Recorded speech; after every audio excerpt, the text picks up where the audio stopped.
Barbault était un homme extrêmement organisé dans ses rapports avec les éditeurs. Il est arrivé à monopoliser tout ce qui concernait les prévisions en général et l'astrologie mondiale en particulier.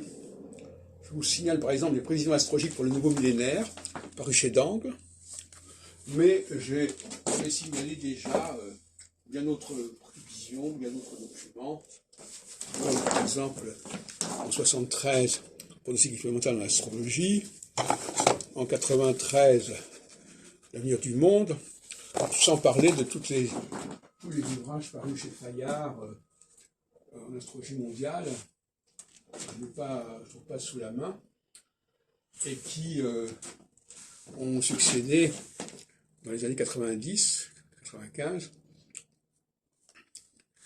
Donc, celui-là, je l'ai aussi dans ma collection, je vais en parler prochainement. Et puis en 63, pour rien oublier, la crise mondiale pour 1965, etc.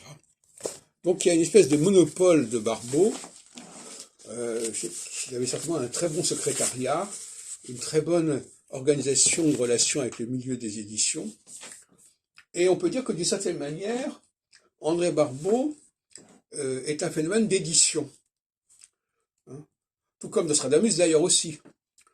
On ne peut pas comprendre Nostradamus sans la complicité des libraires de la fin du XVIe siècle, qui se sont relayés, qui ont tout un ensemble de choses. Et j'ai l'impression que là aussi, il y a un phénomène de ce genre concernant André Barbault.